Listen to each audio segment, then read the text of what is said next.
What if your sensitivities and some of your insecurities actually are the key to your true power and being in alignment with your own spirit and your soul's purpose? That's what we're going to discuss today with our special guest, Tania Ho. Tania, welcome to the Inner Estate. Thank you so much, Bridget, for having me here. So, Tania, you have spent your career building, founding, and running the Museflower spiritual retreat and hmm working with people on this very subject. So, what do you do to help people? It's almost like you're helping people connect with their own inner self. So, tell Yes. me more about the work that you do and how you do it. Yes. So thank you for that question. So I love really sharing with people how they can connect with their intuition, because I believe that your intuition is your soul's communicating with you, and your soul knows why you're here and has all, like the information and resources, the wisdom that is within.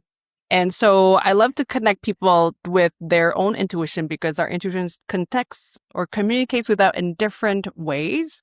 And part of what you said also with the sensitivities, I see that sensitivities really is just everybody's sensitive anyway, but some people are more sensitive than, certain people. And when we grow up, nobody tell us about, like energy or sensitivities. And to me, it's really just how we are built, like energetically. And so when people learn like that, oh, like that's just how, I'm built, like just like my hair color, just like my bone structure, there's actually nothing wrong with me. They really find a sense of relief. And then they see that, and then I point out, actually, that can be a gift for you. And that's why you're here, in this earth, you have this mission here, your purpose here, because you're supposed to use all these gifts to help you to carry out your soul mission or your purpose here. And so, it's really having this reframe, you can say perspective, is seeing when some people think something's wrong with me, to something, oh, actually, it is my gift. It's something that I need to learn to master it, and I can use it to do something meaningful with it. When you think about the meaningful work someone could do, could you give us an example? Because I know a lot of times you and I, we probably have conversations around this, and people may hear us and they say, well, what do you actually mean? So could you give us a practical example of someone that discovered and reframed something they were insecure about and they turned it into a strength? Then how do they actually use that? So I'm actually going to use my own example, if that's okay. Okay, that would be great. Because that's really where it comes from. I think, for people who haven't heard of the term empath before, or I'm sure you have, but, people who are highly sensitive empath means they feel more than, other people, the general typical people. And usually people who feel more, because they feel a lot more around them, they want people around them to be happy. Like, so they can feel good themselves. And so that's me also, like I want people around me to feel good. And so, what I've learned is, of course, like the people pleasing behavior at the beginning, like, try to like be really nice, try to be like, helping people. But at the same time, sometimes I would sacrifice myself for that. And so when I learned that actually it is, when I learned that, okay, this is actually a quality of being an empath. And when I really embrace that for myself, it was like really like taking this pressure off. It's like, oh, okay, because this is also my gift. Like that's how I can sense, when people come in, and I can sense like what they're feeling already. And it's really how, I can pick up, what are they saying in between the lines as well? Because sometimes people say something, but what I can hear is, okay, even though you say this, but what I can hear is like, what's kind of something that's underneath. And I find that that's for myself, like my gift when I, have conversations with people. And so it's like that, it's like a double-edged sword where when we're sensitive, we can feel a lot. And that's where we can use this to help people. In my case is to understand, okay, maybe I hear what they say, but I feel there's something more, right? There's something more to what they're saying that maybe they're not, seeing or noticing or being aware themselves. It's the unspoken, right? So there's the words coming out of their mouth, yet there's more that they're either not saying or that is not coming out in the words. And you can sense that. Right. So are you able to then have interactions with them where they can reach a point where that unspoken part can come out, or the message between the lines? Are you able to get it to where they're able to have that come out? Yes, because Well, when we have the conversation, usually it's in like when they're doing sessions with me and I do oracle card readings. And usually how it comes out is I will ask them more questions. So instead of me telling them, sometimes I would also, to just give like a perspective, but usually I find that by asking more questions, people will start to get it. Like they have this, they can dig deeper into themselves through answering reflective questions. When you were talking about the people-pleasing aspect of this dynamic that a lot of people find themselves in, it can be very depleting. Or as you said, you can lose yourself or you can start to sacrifice. So it can get into dangerous territory. Have you found a place, I'm assuming you have, where you're protecting yourself while also helping others? How do you care for yourself to make sure that you don't still fall into the mode where it's draining you? Yeah, very good question. I think that's all, and that's all like so many self-care practices, right? I really help us with that. And for me, I think to me, really start with awareness. I mean, of course, there's like so many practices I can share, but I think it really start with awareness of when we are doing something, what is the intention behind that? Is it because I'm afraid that, people will judge me? I'm afraid that, I'm going to make them feel sad and I'm going to feel bad. So that's where it really drains, because we can do so many practices, but if we're not, aware of where the intention really comes from, like from this behavior, right? Really to kind of dig down. Or am I really helping this person because it gives me joy as well, lifts me up? So it's like you said, finding that balance. And sometimes, of course, we're off balance, and that's how we can find a balance, because then we're like over one side and we're like, okay, let me, go back to like kind of find a balance at where it works for me. I wonder often if there's also a fear of rejection or not having what you do be enough. So when you find yourself in that situation, you almost feel obligated, like, well, I have to keep doing what I was doing and let me do more because it doesn't seem like it's enough and I want them to be happy. And then you feel as if like you can get stuck on a treadmill, like a hamster wheel, of just trying to do that. And it can really build up where then for me, it's almost reached a point where, wait, I've invested this much. Let me do one more thing and see if that's enough, and you can really get lost in it. I don't know if I'm describing it right. Yes. And the exhaustion, if you do fall off the hamster wheel, it's not comfortable. Yes. So at Museflower, are you helping people that may fall off that hamster wheel? Yes. So we have all, really sorts of people coming in, because we are a retreat center, kind of like having, people can come for yoga, meditation, but they also just come for like the spa, the relaxation. And so, sometimes people are coming here just to recharge, to relax. And we do have people who are more in like a transition in their life, or they feel kind of burnt out from work, and then they come here, or they're going through like changes. Maybe we have people starting from, to graduate from university and, like kind of finding their path, to people who retire, having this entire new chapter in their life and finding a new direction in that as well. And also people who are processing grief, in different stages of their life. So we have like really different type of people. And so really depending on their intention, again, depends how deep they want to go. Sometimes some people, they just want to relax. They want just to be in nature, which is perfect. And then some people, they do want to go deeper because they did feel, like you said, that kind of burnout. That for me also, it's almost a sense of, we are looking for, because, I say that because I know that for myself also, when people pleasing is also finding something that's outside of us to validate us, finding happiness, finding love that is outside of us. And so we have, when we do sessions with me, for example, or, some workshops we do also, is really all coming back to yourself, to learning that actually I have to fill that hole for myself. I have to love myself. I have to praise myself and really talk positively to myself to build self-love, because it's easy to say, I love myself. But when it comes to action, what are we doing? Like you talk about the self-care. So what are we doing to show that we really love ourselves? How can we take care of ourselves? How important is the physical component? So in that, you mentioned that there's yoga and there's some physical practices.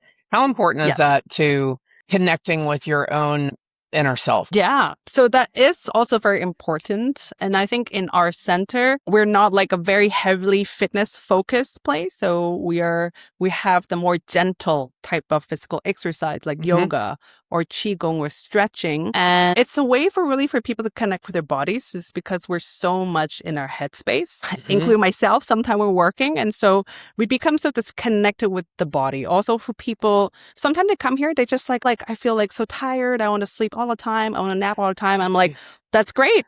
You're just doing what your body needs because you know what your body needs. Yeah. Yes.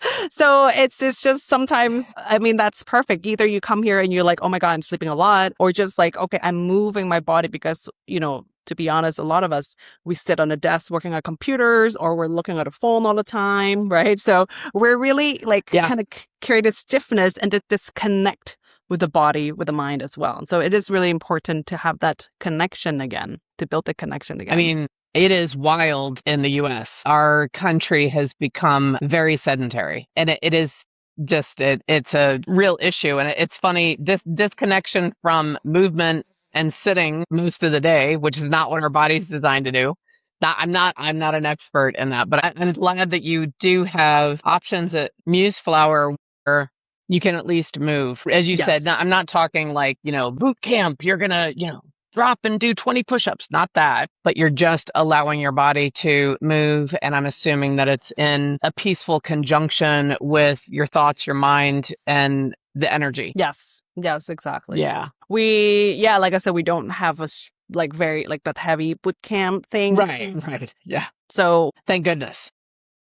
I mean, some places have, and that's great too. I think it's just we're different. We work with different areas. Right. To me, the focus of our center, like all the practice is really focused on nourishing the body, mind, and soul. And so when I say nourishing, everything is invitational. For example, it's, you don't have to push yourself. You can do as much as you want here, or you can do as little as you want here. So that's why I say it's like a retreat holiday. There is a program, but it's not very strict that you have to follow it. There's still some flexibility in it. So it's just really taking this time to care for yourself and to really nourish yourself with the food, with the physical exercise, with of course the other workshops. So, we talk more about the emotion or the mental part.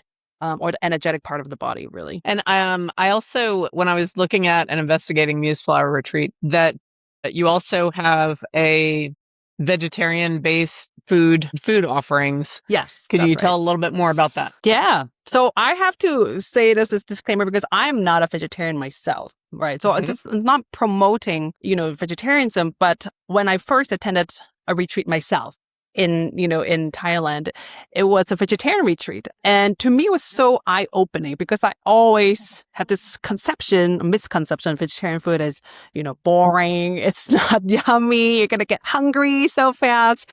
And it just completely changed the way, when I attended that retreat as a student, really changed my mind of oh my God, vegetarian food can be so creative. It could be so yummy. It could be so filling. And I really want to have this experience for our guests here because, when you step into the retreat, it's really about breaking away from your daily habits. So you're not on this autopilot. So we don't serve coffee here, for example, but you can bring your instant coffee if you want, right? So it's fine. It's not so strict, but we don't serve coffee. So we don't have these daily things people are so used to.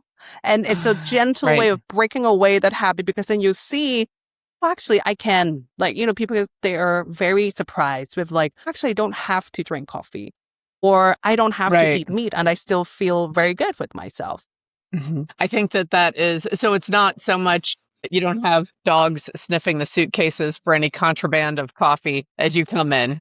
However, you can come to the retreat and you could just challenge yourself to be open to something different and just do it almost like an experiment and see how you feel. Yes. And I feel when we are exposed to new experiences, your brain, forms neural pathways, right? And it helps to change the way we see things. It kind of expands our horizon as well. And that's part of the retreat experience too, is to be able to, like we talk about, to see things in a new light. Well, kind of jumping back for a minute to what you were mentioning, how different people come for different reasons. And not everyone who comes to Museflower is depleted. Some of them, like you said, just want a beautiful retreat in a great place and a nice time, maybe even with friends or by themselves. So like, I get it that that's the case. And then you also have people that may be coming, as you said, in that time of transition or a time of questioning where are they going with their life and why do they matter? Who do they matter to? The big questions. Yes. So if they come to a retreat, because you have specific retreats, I believe you have one coming up in December. Yes. Is that where there's more intentionality around, right, I'm coming to this retreat, and when I come there, and I don't mean goal oriented, like going to a sales convention, I'm going to meet 20 people. No, I don't mean like that. But do people come to you and they just have an intentionality around, I want some time to connect with my soul, like at this retreat, and that's what I'm going to do? Is there that structure where you kind of feel like, okay, now I'm casting off the rest of the world, and now I'm going to allow myself to explore who am I, what am I, and what am I doing here? Yes, definitely. Actually, for every guest who come here, we have this online form, pre-check-in form, and we do ask everybody, what is your intention for coming here? Okay. So it's really already a question that's seated in their mind. But of course, when they come into thank you for mentioning the retreat in December, it has a specific theme. So that theme is called Sacred Rest with Nature, and is about experiencing the 7 types of rest.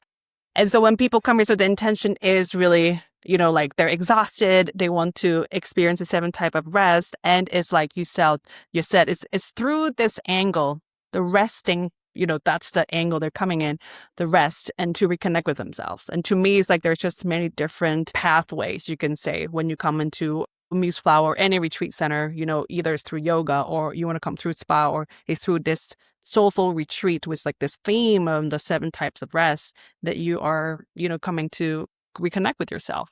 And what I find, but of course, when you come to a retreat that has a theme, everybody coming in there has a very similar intention. And so it does make that whole container more powerful, because everybody's coming with very similar, you can say, like challenges or issues in their life. And so when they're in that container meeting like-minded people, it also will inspire each other as well, including me, as a facilitator too. It inspires me too.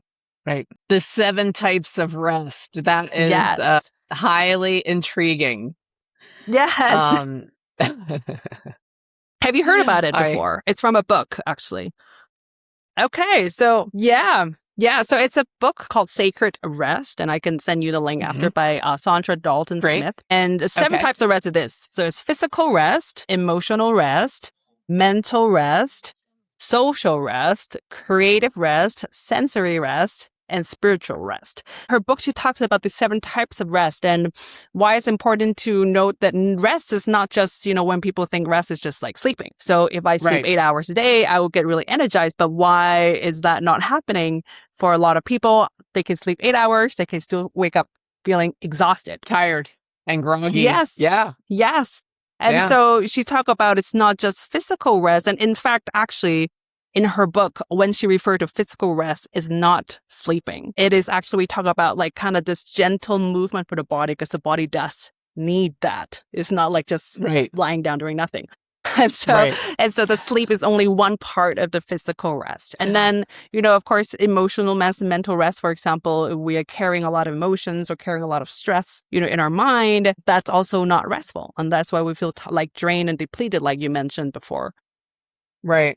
And other things. So it could be like a sensory overload for some people, and some, especially, when there's so many information, we get very stimulated all the time, visually, especially nowadays. And so just kind of having that sensory rest, for example, be in nature. It's you still get, your senses are still stimulated, but they're not overstimulated. So you actually kind of feel more restful being in nature. I absolutely love reconnecting in nature, grounding. I love going off grid. I make sure that I go off grid for extended, at least 5 days a year. And I tell all my clients, I'm like, okay, I forewarn them for like a few weeks ahead. I'm like, all right, I am going to be off grid. And when I say off grid, I mean it, 5 days in May. And if anyone has not given themselves that gift, please do. Even if it's one day with no electronics and no phone and no anything, even if it's music, I will go analog and listen to a vinyl on my Victrola, right? So it is, I love that. I love that thought. And I'm going to learn more about that, the 7 types of rest. Thank you for sharing that too. I love that you do the Yeah, digital detox. That's wonderful. yeah, I just love it. Well, especially so coaching, I coach people all over the United States. So I live in Zoom. I conduct my consultations primarily in Zoom. The rest are over the phone. And so I'm in Zoom all day. And then I love YouTube. And I've got more than one YouTube channel. So there. Doing the podcast, I'm here with you. And I love it because I'm still connecting with people all over the world. You and I would not be seeing each other's faces and talking right now. And I feel like you and I are sharing a cup of coffee in the same room, right? So I love all of that. But I'm exposed to so much of it that if I did not go off grid, I think it would cause the exhaustion that you're talking about. And it's funny because you probably could see it in my face. I was connecting with my own self as you were discussing those types of rest. And I was registering like, I need to find out about this because even for my own self, I think I need some more of those specific types of rest. And I hope that everyone listening is identifying that within their own selves and seeing where else could they incorporate that in. Yes. In fact, actually on her website, if you just Google it, she has a quiz that you can do and you can find out, what type of rest you need more. So when I did mine also, I was like a little bit shocked by the result because for me, it was like emotional rest. I was like, oh, that's exactly things I love teaching about. You know how people say, you teach the things that you need the most. So there you go. I'm like, okay. Well, so that retreat, that's in December. Could you tell us just a little bit more about that in case anyone is interested in attending? Yeah, thank you so much. So it is from December 11 to 17. And the reason why we want to do it at the end of the year, really, it's really kind of like this wrap up for like 2026. To have that time, because usually comes around like Christmas and New Year and people are all very busy with like the holidays. And so it's just really before the holidays, having this time to, just kind of take inventory in terms of not so much about goal setting, but it's really just reflecting on, on the current year and, through this 7 type of rest. And what we have is these different invitations that we have for rest, for example. I'm co-facilitating this retreat with my friend Yumin, and she is a forest bathing trainer and therapist. So she'll be guiding, for example, forest bathing walks. She's also, she'll be guiding, facilitating yoga nidra also.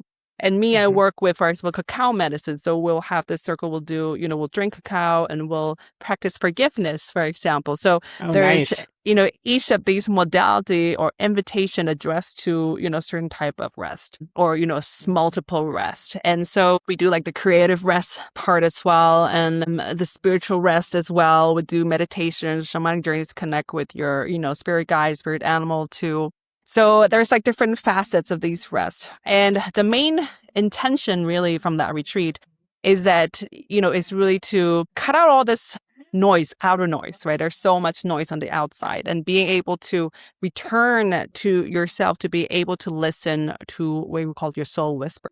And from that place to set an intention for the new year. So you're really coming into the new year with a renewed sense of clarity. Like you're not carrying all this junk from the past year. You can celebrate that. And then also at the same time, just having this renewed sense of energy, like coming into the new year. And it's not the same as setting, like New Year resolutions. That's right. It's really getting in touch with your heart and soul. Yeah. And to say, what is my intention for this new year now? Well, the other thing that I'm assuming is that you will leave there and you'll have some skills in how to achieve rest in those different 7 areas. So moving into 2027, you will be able to manage your needs in those different 7 areas from the skills that you learned at the retreat. Yes. So everything we share also is techniques. Like a tool. I may not be calling it, the tool. Yeah.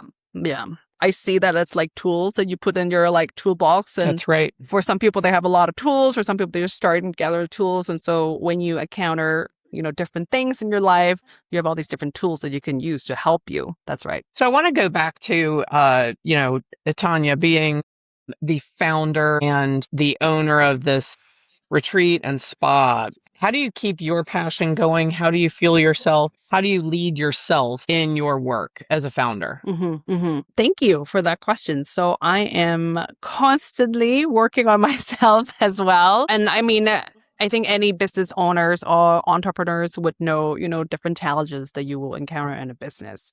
And so challenge is going to be there, just like any life challenges, how you overcome these challenges or how you see or face them. How do you reframe different things? And through these challenges, a lot of times, I can see, oh, that's just where I still have this whole old story that I carry, or I have this limiting belief, or I have this emotion. So, running a business in a way is a reflection, is a mirror for myself as well to work on myself, Right. also with the people. And what really keeps me going is just seeing the guests coming here and their transformation. And sometimes it doesn't even have to be like big, like transformation. You can just see them from their face.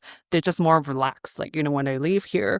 And just, the wonderful feedback, of course, they leave for us, how much they have enjoyed the experience. And so that's what really keeps going, because you can see the positive feedback from the guests as well. And I just love for a retreat experience, it's not just a one-time experience people come and forget. Usually with any retreat experience, it's really a seed that's planted. And then when they go home, it's like after 1 year, after that seed continues to grow. It's not just something that stops there. You just said what I was attempting to say much more eloquently. That's what I was thinking of, that when you leave that retreat in December, you're not just leaving with your renewed spirit and connection to your soul and your intention for 2027. You're accepting and loving of yourself. You also have those tools. The seeds have been planted. You're going to have an awareness around, I feel tired. Where do I feel it? And then having that tool where, you know what, I'm going to do this this evening to give some rest on the emotional side. So it's something that you would take with you. It's going to have a ripple effect in your life. Yes, definitely. And in your relationship with yourself, which is the most important relationship. Exactly. I always tell you, yes, the most important relationship you can have with a human being, it's yourself. Yes. Yeah, that's right. That's what I said. You are your own longest lasting friend if you choose to be your own friend, right? So, well, I think this is exciting. As a businesswoman, what is next for you? Like, do you have some goals and dreams, the future expansion, or things that you'd like to incorporate into your business? Not on the external level, but I am, like I said, working on myself constantly.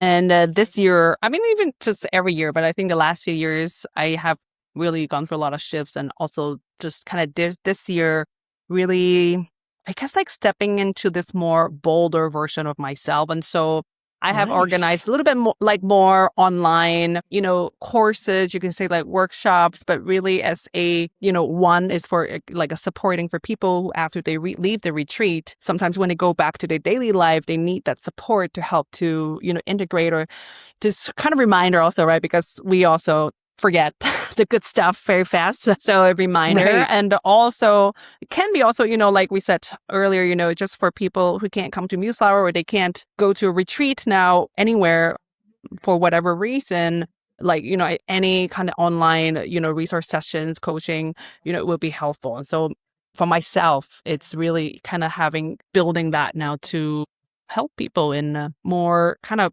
worldwide way, I guess, like with online offerings as well. Yeah. I think that's remarkable. And it's going to allow you to have a bigger impact with people that come in person, and even connecting with some people who are unable to. Yes. Well, I just think that it's something that it's within all of us, whether people want to acknowledge it or not.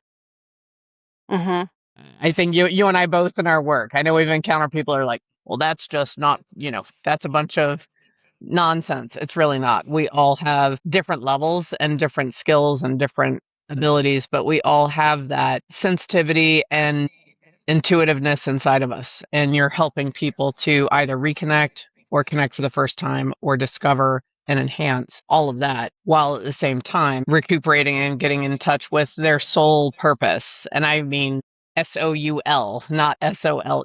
Right, And I just right. think I think that's really remarkable. Thank you. Thank you. And I love that you spell out SOUL also instead of Yeah, that's SOLE. right. Thank you so much. I love that so much.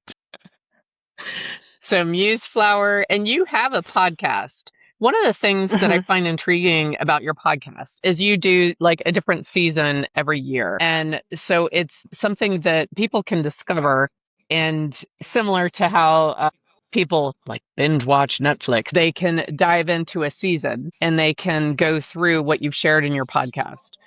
Where is the easiest place for people to find your podcast or to connect with you? So they can go on to, like I said, Museflower's website. I also have my own personal website, which is taniaho.me. And so they can go on there and to connect with my podcast is also listed there also. So people can connect with me through there. All right. Well, thank you so much, Tania, for sharing this with us. And anyone that's interested in going to Thailand and going to the retreat in December, or just booking a time to come to Museflower, you don't have to go to the retreat. Right.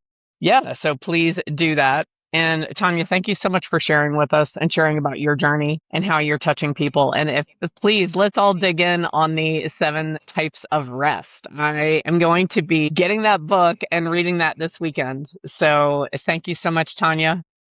Thank you so much for having me also. Thank you.